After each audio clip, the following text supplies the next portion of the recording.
So I've been cooking and drawing my whole life, and I chose cooking as my art because it's something instantaneous that brings people so much joy.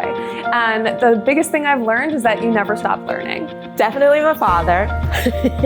He worked at an advertising firm actually, but on the weekends he would moonlight at this Italian restaurant, and I would go sit at the bar and drink a Shirley Temple and watch him while he worked the line. Cooking is definitely 80% confidence. Cooking with vigor and enthusiasm can make a real difference. I think my mom, because day in and day out, I witnessed as a little kid to see how happy she made her customers through her passion of food, and I just wanted to be a part of that happiness. And I think the biggest lesson that I've learned is to stay humble, but also to be open to new techniques, perspectives, and even criticism, even though they might hurt sometimes. One of the first things I mastered in the kitchen was actually how to work clean, neat, and organized. So I started out washing dishes. It really helped me to learn how to work clean and organized, respect the people that were keeping the kitchen clean, and learn relationship skills with the people I worked with. I mean, it's not always the most glamorous job in the world working in a kitchen, but it really helped me become the leader I am today. I was a young culinary student of 19 years old. I worked in the garde-manger station, and I learned how to master fabricating artichokes. So trimming an artichoke, blanching and shocking the artichoke, and preparing it for service. It taught me a lot about attention to detail as a chef, and really appreciation for fresh vegetables. What I've learned about recipe development and product development is it's a process. It's researching, developing, and you never get it on the first shot. Sometimes it takes many, many tries to get the final recipe. I would say to take pride in your work ethic and your enthusiasm to learn, because somebody's going to be way more willing to teach an individual that is excited about new information and is hardworking versus somebody who's not. As a young culinarian, I wish I had known how technology was going to play such an important role in the kitchen. Induction, 3D printers, combination ovens with steam and heat. All these things have become so important in the role, especially of the R&D kitchen. My favorite flavor to play with right now is our McCormick Culinary harissa seasoning. It is so flavorful, so many nuances.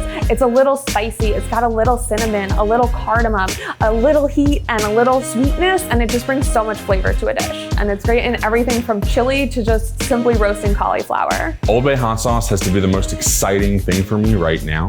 Taking those traditional 18 herbs and spices that we all know and love, like celery salt, paprika, black pepper, and infusing them with a hot sauce element creates a condiment that's unforgettable. I love to pair Frank's Red Hot Stingin' Honey Garlic with Cattleman's Kansas City Classic, and it gives it a little barbecue flavor. And when I grill sear beef, I'll add a little pineapple juice and a little bit of beef drippings also, and it just makes a wonderful glaze.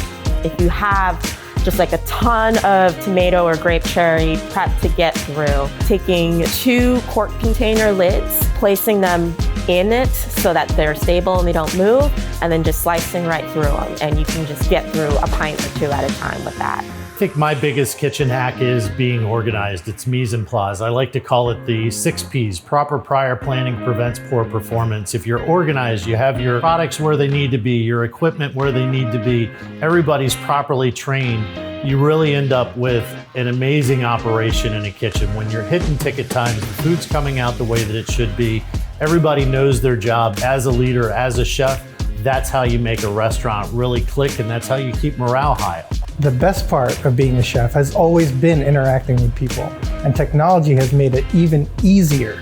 The more difficult part of being a chef has always been, I'm stuck in one place at one time. But luckily, technology has really bridged that gap. Being able to reach multiple people and be in multiple time zones at the same time. So the constant challenge for me is definitely reframing things and sort of maintaining like a fresh creative lens, talking to other chefs about how they might approach a dish. So having that too really sort of helps you putting out the best product possible that's multifaceted and really cohesive at the same time. So I think what excites me most about the future of flavor is really the idea of plants being the center of the plate. With climate change and the push to mitigate that by reducing our consumption of meat, this trend isn't going away. And there's so much you can do to plants in general that brings so many nuances of flavor that are unexpected, and you're still satisfied. Flavors from the fringes of the culinary world are getting much easier to explore. For example, 3-star Michelin restaurants would be very expensive to go to, but now they're offering takeout menus. Hard to find food trucks, now you can get an Uber Eats for. That makes it so much easier for a person to just get online, look up a takeout menu, and then experience food they've never experienced before. I think people are always going to gravitate towards familiar things, nostalgic things, so being able to inject them with new flavors and global twists really breathes fresh air into these recipes. I think the new technology is really exciting. It goes beyond the immersion circulator and the combi oven. It could be technology like Molly the robot, the RoboCoop, or the food processor. It cooks the product in there at the same time as blending. So I think the technology is really going to be exciting as young up-and-coming chefs adopt those new technologies and reinvent what the kitchen of tomorrow is going to be. I'm really excited about our combination ovens that combine steam and heat. We can do things like sous vide in these ovens. We can also fry in these ovens. We can program these ovens from a USB port, so I can be home sitting at my personal computer and actually programming in recipes into these ovens and controlling the oven via my home computer. It's quite amazing. I love taking the sous vide cooking method and pairing it with another method like smoking before you sous vide, or actually finishing with a high temperature grill char.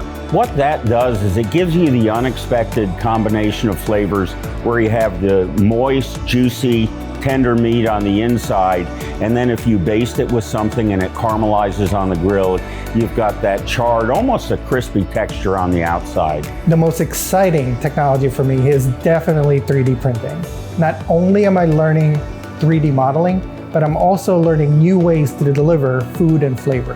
For example, being able to deliver a flavored 3D model in a cocktail to someone who's never experienced a 3D model before, especially one that's edible, is really, really exciting for me.